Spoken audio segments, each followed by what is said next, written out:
Assalamu alaikum and good afternoon, everyone. It's my pleasure to welcome you all to this special session as part of our Eminent Pharmacist Lecture Series. Thank you for taking the time to join us today. I am Ali Hassan, resident pharmacist at Shifa International Hospital, and I'll be your moderator for today's session. So, this lecture series is designed to bring valuable insights and knowledge from some of the most experienced professionals in the field of pharmacy. Today's topic is clinical research unit and role of pharmacist in ensuring legal compliance. Today's session will shed light on how pharmacists contribute to this process, safeguarding patient welfare while ensuring that legal and regulatory standards are met. For this, we have our honorable guest, Mr. Malik Asad today. Mr. Malik Asad is currently serving as the Deputy Director at the Drug Regulatory Authority of Pakistan and is also the Secretary of the Clinical Studies Committee, Pharmacy Service Divisions at BRAP. With over a decade of experience in tertiary care hospitals, Mr. Asad is a patient care pharmacist, certified medical coder, auditor, healthcare quality expert, and a GCP inspector. He holds master's degrees in biomedical sciences and public health and is pursuing a PhD at NUST on AI-driven patient risk stratification. Thank you so much, sir, for your presence. And to make this session interactive, we encourage you to actively participate by asking questions through Q&A chat box. Kindly ensure that all questions are relevant to the topic. Now, without further ado, I'll hand over the session to Mr. Malik Asad. Sir, over to you. Thank you very much, Ali Hassan. Assalamu alaikum. Bismillahirrahmanirrahim. Allahumma salli ala Muhammad wa ala ali Muhammad. First of all, I'm extremely grateful and I am honored that I'm given a chance at this learned forum. Thank you very much, the team of Shifa International Hospital, especially Madam Salwa Hassan. I can see that Sir Farhan is here. Sir Faisal has just talked to me. So these are the key pharmacists that have worked very hard and that have contributed a lot in the upbringing of the profession.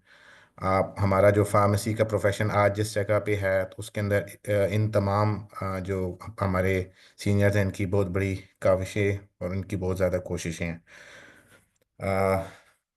मेरा तो तारुफ जो है वो अली हसन आपने जो है बहुत ज़्यादा करा दिया, लेकिन ये सरकारी मुलाजमों की मजबूरी है कि वो दोबारा अपना तारुफ कराते हैं। तो मैं मलिक असद मेरा नाम है। I have been working as a hospital pharmacist for 7 years at one of the biggest tertiary care public sector hospitals at Karachi. I have joined Drug Regulatory Authority as a Deputy Director and currently working as the Secretary of the Clinical Studies Committee. Today's topic is very close to my heart because if we compare the clinical research and if we see that this is relatively an emerging field, जो बाकी disciplines हैं यहाँ पे pharmacist अपना role play कर रहे हैं, जैसे मैन्युफैक्चरिंग है और उसके बाद जो क्लिनिकल साइड है जिसके अंदर हॉस्पिटल फार्मेसी और क्लिनिकल फार्मेसी है, और उसके बाद जो प्रोडक्ट मैनेजमेंट है और प्रोडक्ट डेवलपमेंट है, वहाँ पे निस्बतन ज़्यादा अरसे से ये फील्ड जो हैं वो प्रैक्टिस की जा रही हैं। On the contrary, the scope or the concept of the clinical research is relatively newer. The biostudy rules were introduced in 2017 and the first meeting of the Clinical Studies Committee that was held in 2019. Up till now, there are about we have conducted over 50 meetings and there are about 80 odd trials that have been registered in Pakistan, including the multi-regional clinical trials. Inshallah, during our presentation हम इस चीज़ को थोड़ा सा highlight करेंगे और इसकी importance को मज़ीद उजागर करने की कोशिश करेंगे, आपको बताएंगे। So the role is very important. If I say this is a pivotal role, ये गलत नहीं होगा कि एक फार्मासिस्ट के अराउंड क्लिनिकल स्टडीज़ घूमती है और हम बताने की कोशिश करेंगे कि कैसे एक फार्मासिस्ट जो है उसका जो इंटीग्रल पार्ट है उसको वो इस पार्ट को प्ले करते हुए एक सक्सेसफुल क्लिनिकल ट्रायल की तरफ हम बढ़ सकते हैं। So the topic is ensuring legal compliance in clinical research.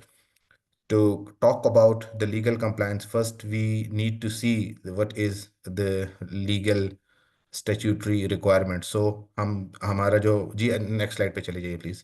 हमारी जो समरी है, हम सबसे पहले तो जो लीगल फ्रेमवर्क पे जाने से पहले हम थोड़ा सा क्लिनिकल ट्रायल्स पे बात करेंगे, बेसिक्स ऑफ बायो एथिक्स पे बात करेंगे, क्योंकि यहाँ पे जो फार्मासिस्ट का रोल है वो डायनामिक है। प्रोफेशनल और बायो एथिकल रोल दोनों रिस्पॉन्सिबिलिटीज़ फार्मासिस्ट के ऊपर होंगी। तो हम थोड़ी सी बायो एथिक्स की बात करेंगे। Then we'll talk about some types of the clinical trial design या study designs, but since the scope of this lecture is the legal compliance, so हम सिर्फ इसका एक फ्लेवर या बैकग्राउंड जो है ना वो देंगे। ये कोई बायो स्टडीज की या एपिडेमियोलॉजी की क्लास नहीं है या उसके ऊपर नहीं होगा, तो हम थोड़ा सा वो करेंगे।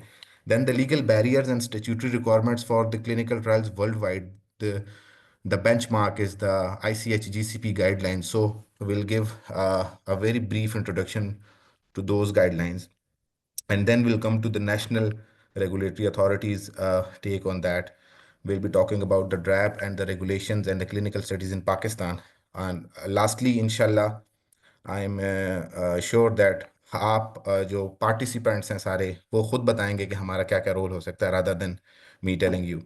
और ये आखिरी वाली जो लाइन है मैंने काट दी, अगर इसके बारे में अगर किसी को पता है तो वो आखिर में वो भी मुझे बता दें। तो फिलहाल इस प्रेजेंटेशन का स्कोप नहीं है जी। चलें अगली स्लाइड प्लीज।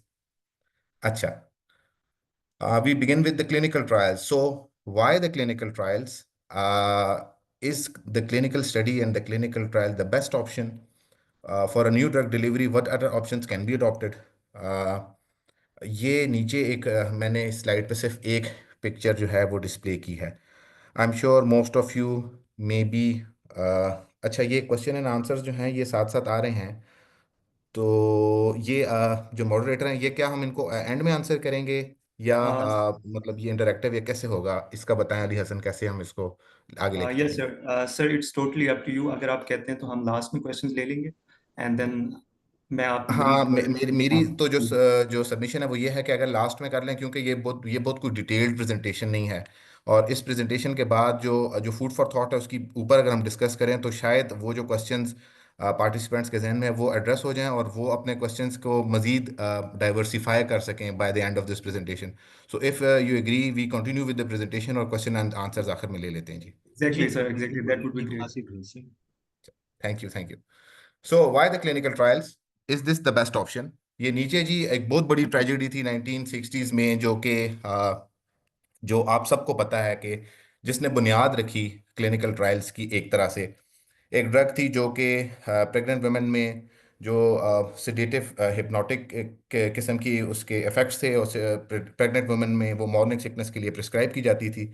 और ये पता लगा कि थैलेडमाइड ट्रेजेडी हो गई, और फोकोमिलिया जो आपको नज़र आ रहा है, जो जिसके अंदर लिम्स जो हैं वो डिफॉर्म्ड हैं बच्चों के।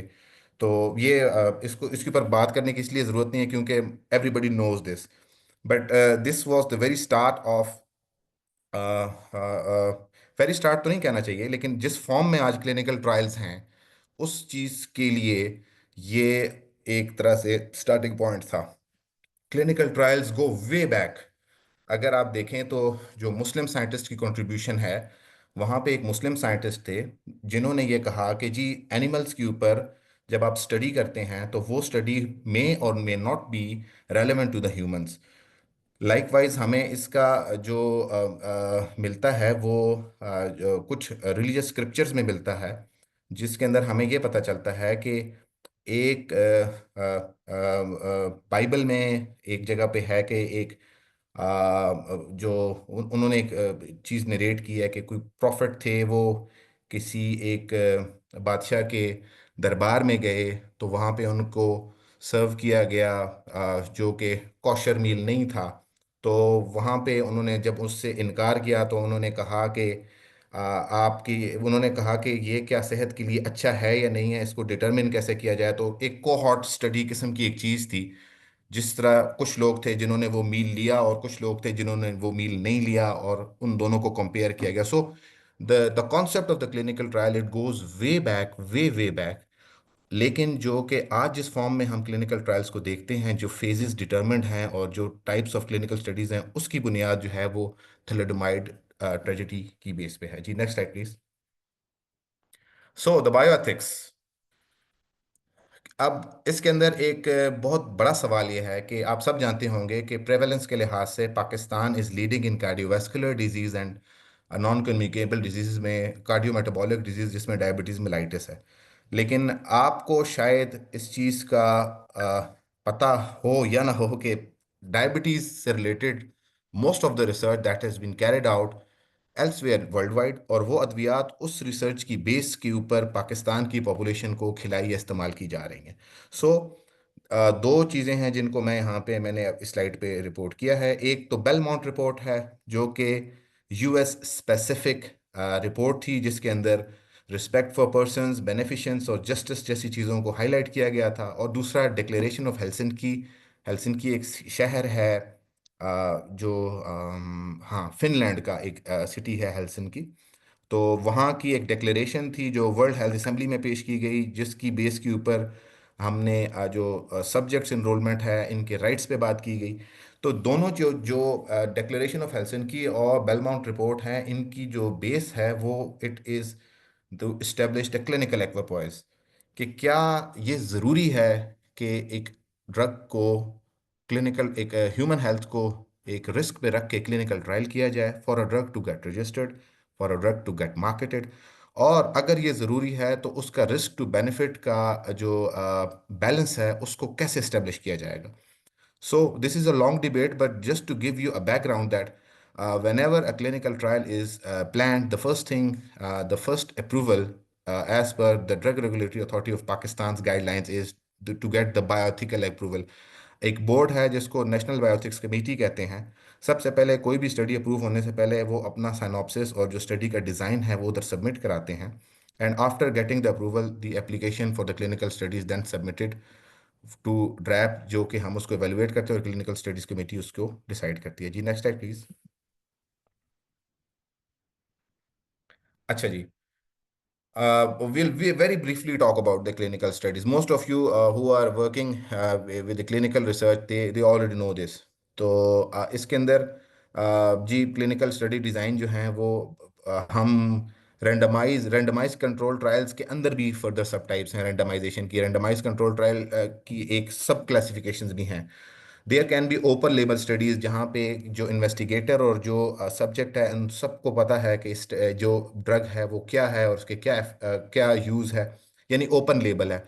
फॉर इंस्टेंस हमारी एक स्टडी है जिसके अंदर ट्रांएग्जामिक एसिड यूज़ हो रहा है, तो जो सब्जेक्ट है उनको भी पता है कि ट्रांएग्जामिक एसिड है ये, और जो स्टडी कर रहे हैं, जो पीआई हैं, जो इन्वेस्टिगेटर्स हैं, उनको भी पता है। There may be studies where blinding is and masking is involve. यहाँ पे फार्मासिस्ट का थोड़ा सा रोल ज़्यादा बढ़ जाता है, जहाँ पे सिंगल, डबल और triple blind, I am sure आप सबको पता है, इसलिए इसको मज़ीद डिस्कस करने की जरूरत नहीं है। There may be adaptive trials. ये ज़रूरी नहीं है कि जो एक ट्रायल का डिज़ाइन आपने सबमिट कर दिया और वो हार्ड एंड फास्ट है, आप जिस वक्त ड्यूरिंग प्रोसीडिंग ऑफ ट्रायल उसके अंदर कोई अमेंडमेंट हो सकती है और एडेप्टिव मॉडल डिज़ाइन भी यूज़ हो सकता है। There are controlled human infection models.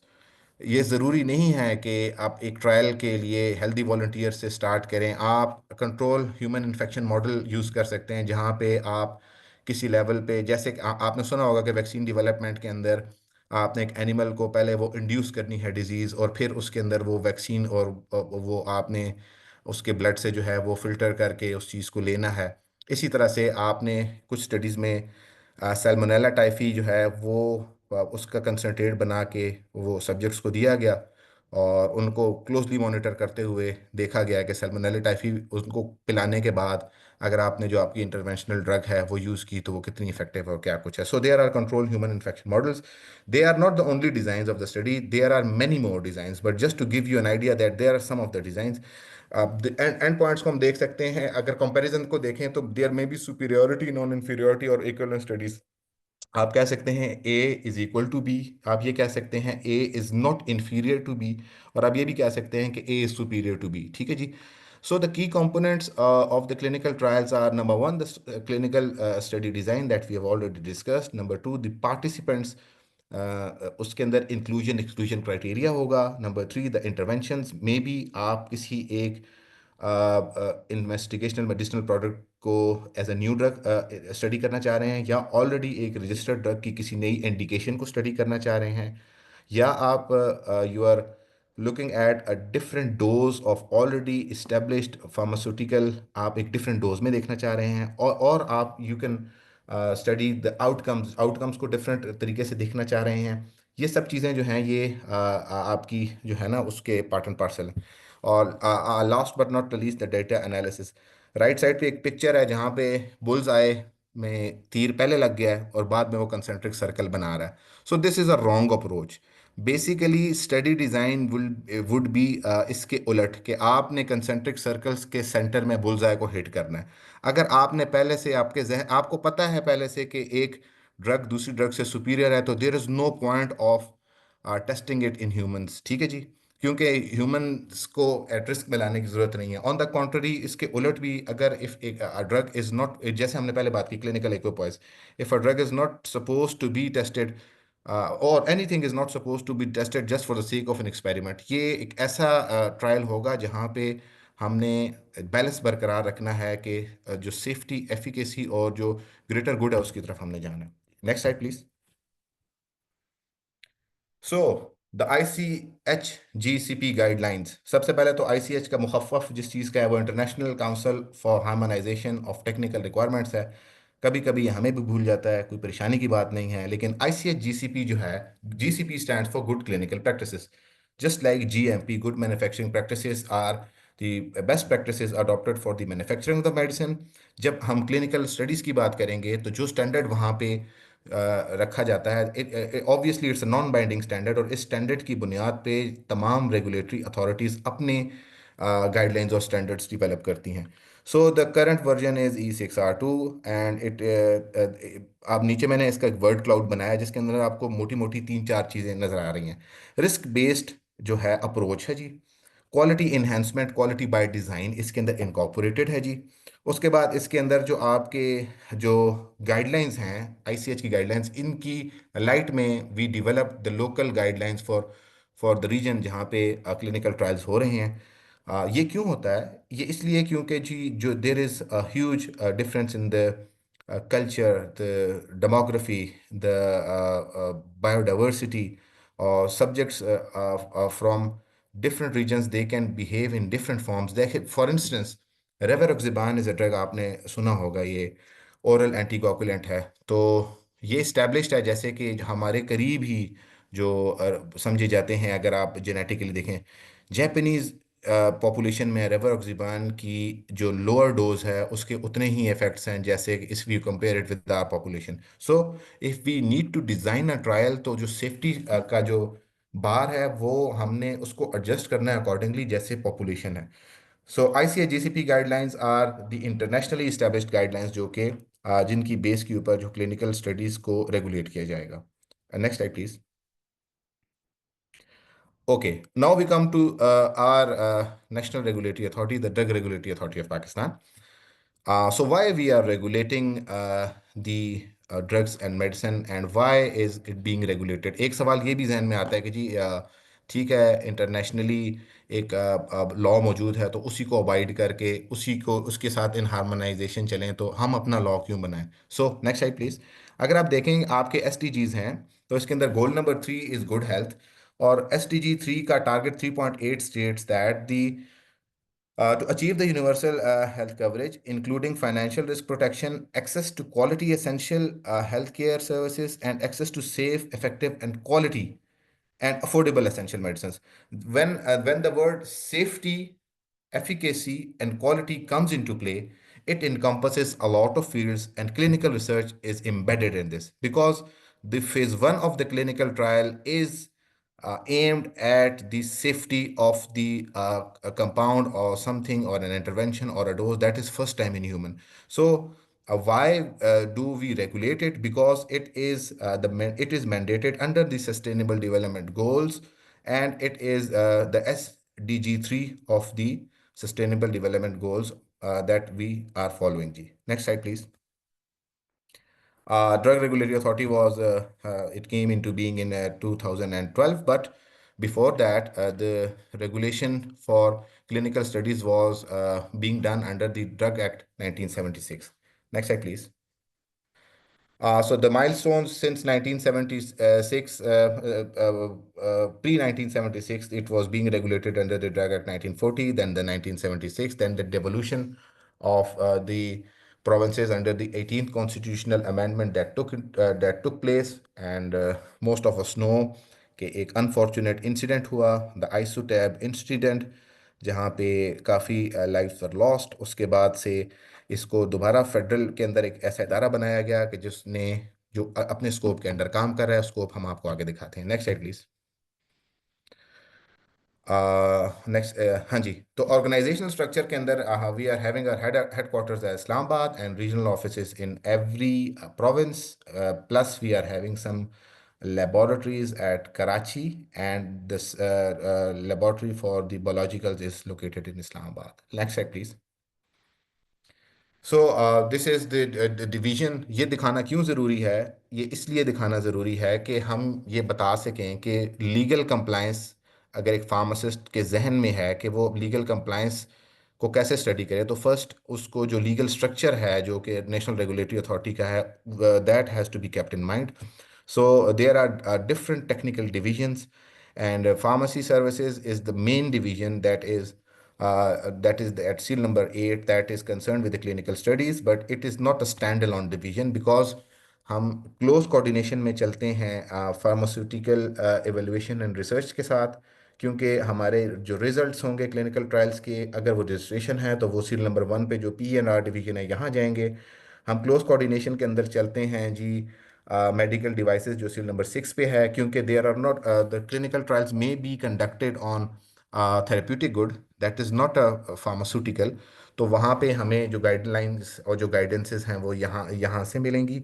We work in close coordination with the import and export of the drugs because IMPs are not sometimes registered in the country.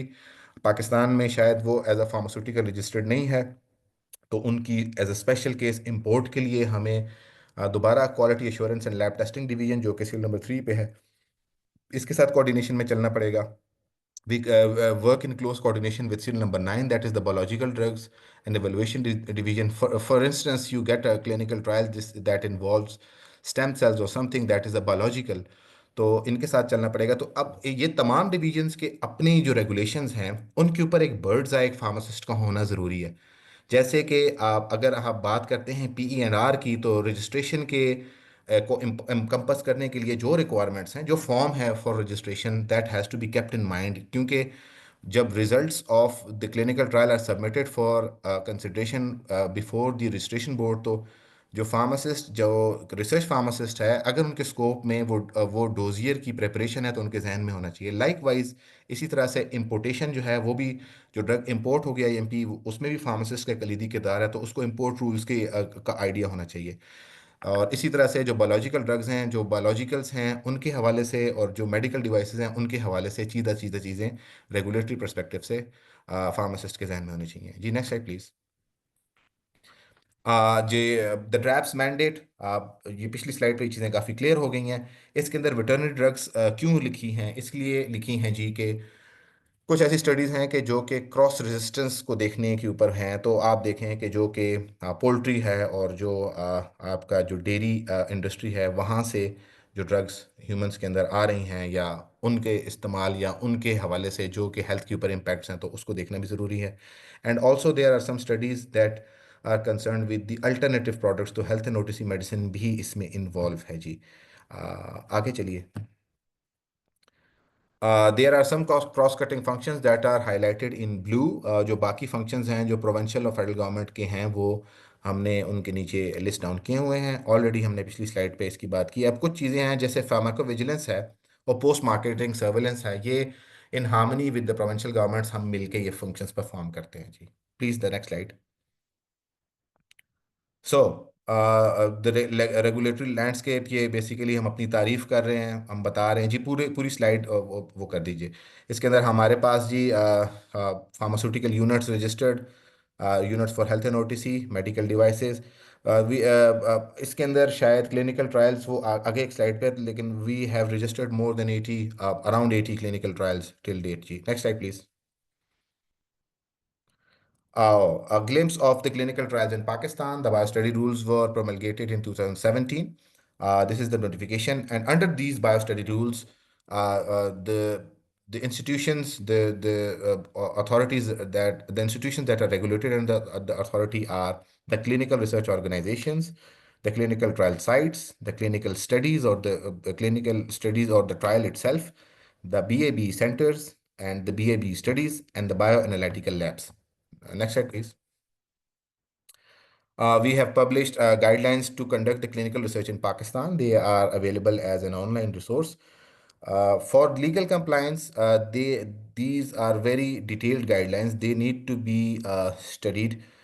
इसके अंदर चीज़ों को बड़ा आसानी से बड़ा डिटेल से और बड़ी आसान लैंग्वेज में हमने एक्सप्लेन किया, ऑल्दो लैंग्वेज तो इंग्लिश ही है, लेकिन हमने उसका जो वो रखा है बड़ा डिस्क्रिप्टिव है।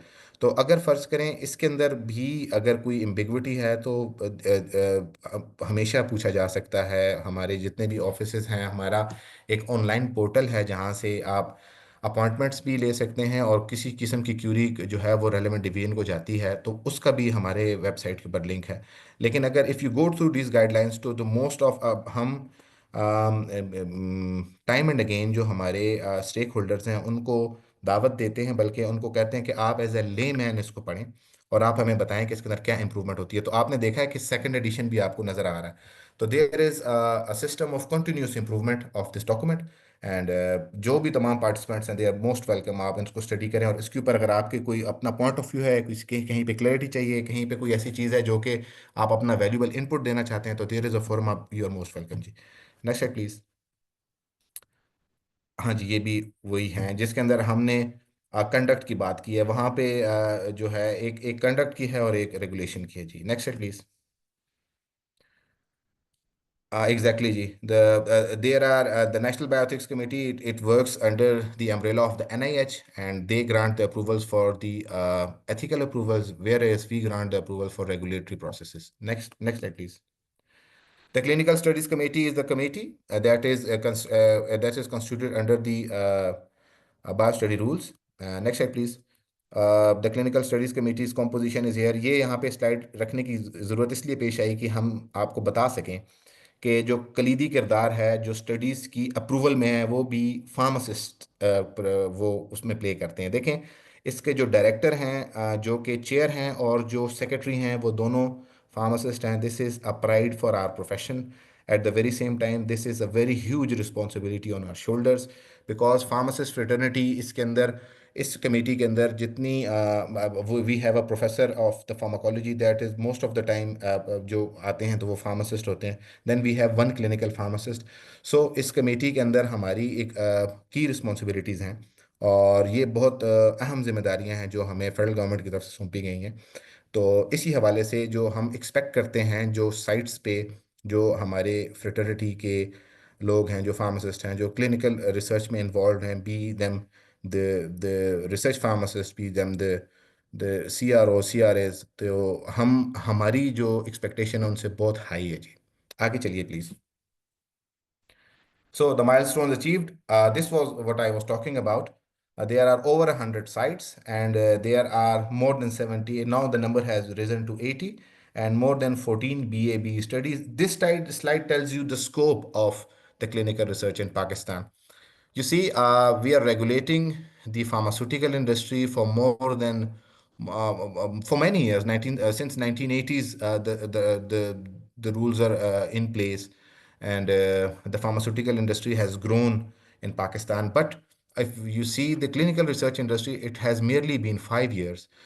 In the course of 5 years, this is a very good improvement and a very good achievement.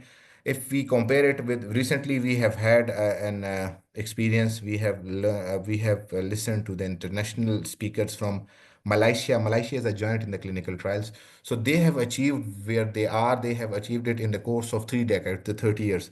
So Alhamdulillah, we are in line, and we are focused and we are well oriented.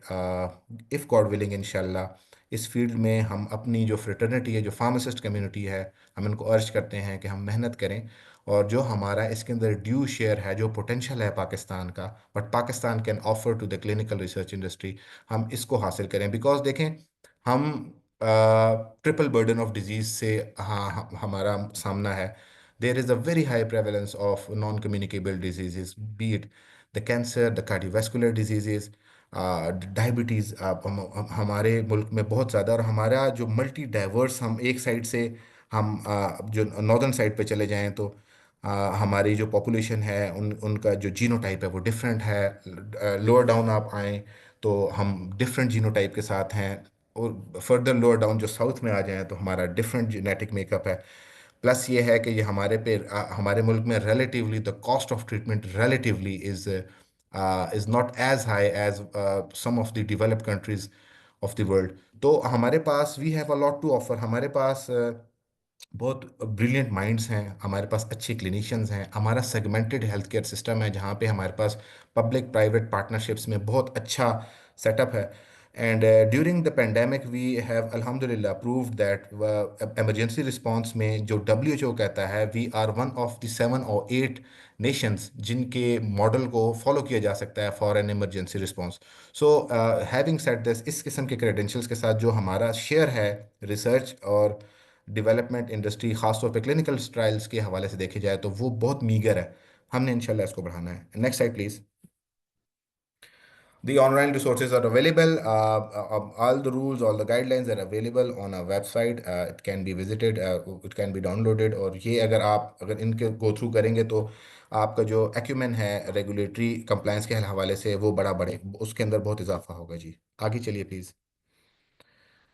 जी, ये website की GCP inspections के हवाले से जो checklist हैं वो भी available हैं. Next slide please. जी नेक्स्ट साइड प्लीज़. ये हमारी वेबसाइट के ही कुछ स्क्रीनशॉट्स हैं, वो हमने इधर डिस्प्ले किए हैं जी. ओ, द रोल ऑफ फार्मासिस्ट. अब हम प्रेजेंटेशन के लास्ट जो पार्ट है यहाँ पे आ गए हैं. तो ये एक मैंने वर्ड क्लाउड बनाया है. बाय दिस टाइम कुछ हद तक आपको आइडिया हो गया है जो कन्वेंशनल रोल ऑफ फार्मासिस्ट है. As a hospital pharmacist, as a clinical pharmacist, as a pharmacist who is working in a regulatory industry, as a pharmacist who is working in the drug development, उसमें और clinical research में थोड़ी थोड़ी सी चीज़ों में difference है. You can see blinding, you can see safety, you can see studies, you can see IMP. This is not important. This is, as a matter of fact, very important. But IMP stands for investigational medicinal products.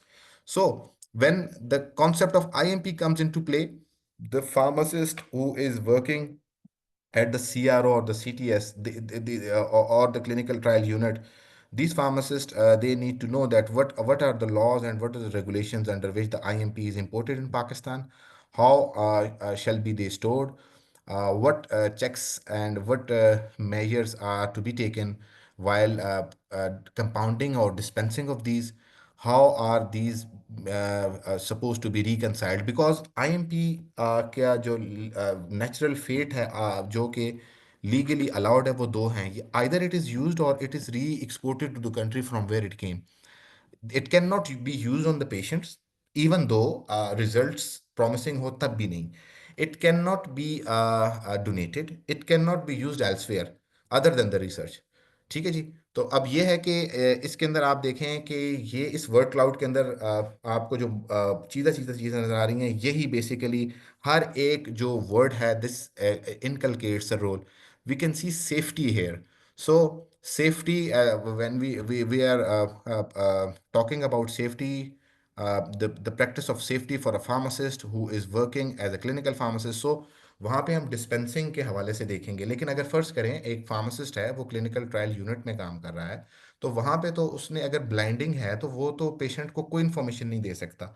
तो एक तरह से वहाँ पे फिर क्या safety है कि right dose to the right patient. अब वहाँ पे कोडिंग भी है, वहाँ पे ब्लाइंडिंग भी है, तो इन चीज़ों को मद्देनज़र रखते हुए आपने सेफ्टी का कॉन्सेप्ट जो पर्सपेक्टिव है फार्मासिस्ट का वो थोड़ा सा चेंज हो जाता है. ठीक है. We go to the next slide. अब मैंने कुछ चीज़ें हैं जो मैंने लिख दी हैं कि आसानी हो जाए समझने में. Adherence to the treatment in the clinical trials, this is a different from what we practice as a pharmacist in a clinical as a clinical pharmacist. As a research pharmacist, we will be focusing on self-reporting. Patients, they report that they adhere through diaries and through questionnaires. आपने कोई probiotic का trial के अंदर patients को subjects को sorry enrol किया, subject enrol हो गए. और वहाँ पे आपने उनसे उनकी सेल्फ रिपोर्टिंग के हवाले से जज करना है कि जी ये कितनी अच्छी एडहेरेंस है इनकी. There is a medication event monitoring that should be done. The pharmacist is the key person involved in that. This involves using the electronic caps or pill boxes. कुछ मल्टी रीजनल क्लिनिकल ट्रायल्स में ये चीज़ अभी elementary stage पे है, लेकिन to work at a CTU आपको पता होना चाहिए कि ये चीज़ भी होती है. अगर फ़र्ज़ करें यहाँ प्रैक्टिस नहीं हो रही, तो इसका ये मतलब नहीं है कि आपको पता भी ना हो ना. तो इस तरह से भी आप जो मेडिकेशन इवेंट मॉनिटरिंग जो है उसको देख सकते हैं. बायोलॉजिकल मार्कर्स ये ज़्यादातर these are concern with the clinicians, लेकिन ऑब्वियसली जिस वक्त एक ऐसा ट्रायल है कि जहाँ पे आप फार्मासिस्ट से वो मेडिसिन लेके जा रहे हैं और 2 हफ्ते या महीने के बाद आ रहे हैं, या एम्बुलेटरी सर्विसेज हैं वहाँ पे आउटरीच करके फार्मासिस्ट जा रहा है, तो कुछ ऐसी चीज़ें हैं जो कि फार्मासिस्ट को अगर वो रिपोर्ट करें तो ऑब्वियसली वो फिर PI को रिपोर्ट कर सकता है. Obviously the prescription records, the refills and the electronic health records, they have their own importance. जी, next slide please. Challenges of measuring and adjusting for adherence in the clinical trials, they include obviously जो हमने कहा ऊपर self reporting, तो under reporting is a challenge. Then the measurement bias is a challenge.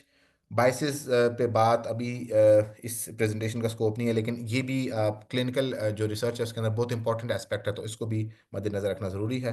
The loss to follow up is one of the big challenges, जहाँ पे pharmacist का भी एक छुपा हुआ रोल है, जहाँ पे फार्मासिस्ट जो है वो अपना रोल प्ले कर सकता है लॉस टू फॉलो अप को कम करने में. Non persistent adherence, some patients might take medicine only for a short time. उनको लगेगा कि जी ये तो दवाई काम नहीं कर रही, या ये वो किसी से मिलेंगे, वो कहेंगे कि जी ये कुछ साजिश हो रही है मुल्क में, या ये दवाई आपको इसलिए मुफ्त मिल रही है कि आप पे तजर्बा किया जा रहा है, ब्ला ब्ला.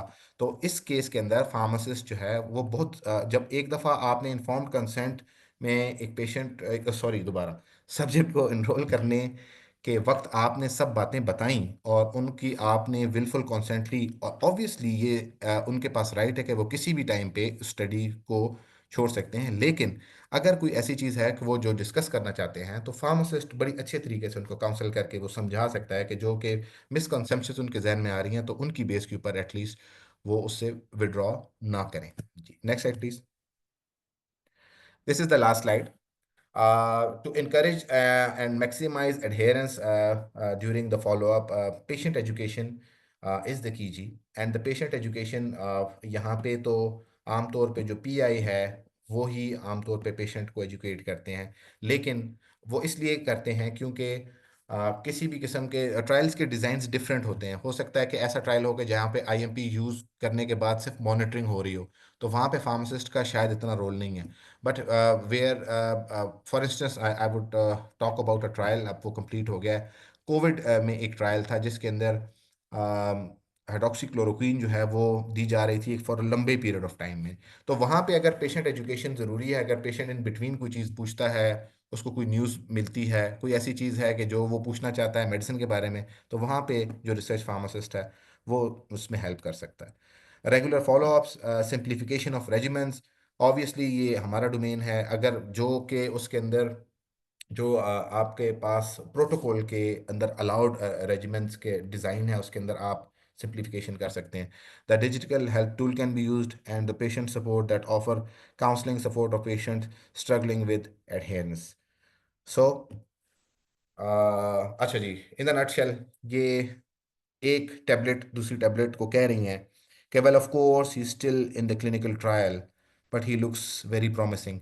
कभी कभार ऐसा होता है कि कोई ड्रग जो है वो क्लिनिकल ट्रायल के दौरान उसके रिजल्ट्स बड़े प्रॉमिसिंग लग रहे होते हैं, लेकिन उसके बावजूद भी जब तक वो ट्रायल कंक्लूड नहीं हो जाता, इस इंफॉर्मेशन की बेस के ऊपर उस ड्रग के बारे में कमेंट करना या उस ड्रग को यूज़ के लिए रिकमेंड करना, ये जो है ये अनप्रोफेशनल है. कभी कभार मैंने, as I have already said that there are medicine that are already registered, there the trial, the aim of a trial would be to explore a new avenue, and in between during the trial you see that the results are quite promising. So even then, till the end of the trial, because there are the statistical analysis uh, accounts for a lot of things. So उसके दरमियान में इस चीज़ को जो है हम उसको negate या एक्सेप्ट नहीं कर सकते. We have to wait till the end of the trial. जी, आगे चलिए जी.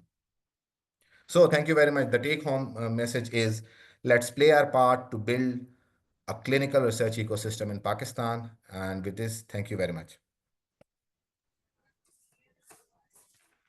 Thank you so much, sir, for your insightful lecture and for sharing your expertise. Now we will take questions, and uh, we do have some of the questions. So the first question is, sir, are there any regulatory internships or training programs under DRAP for PharmD students? Yes, yes. As a matter of fact, the former CEO, he has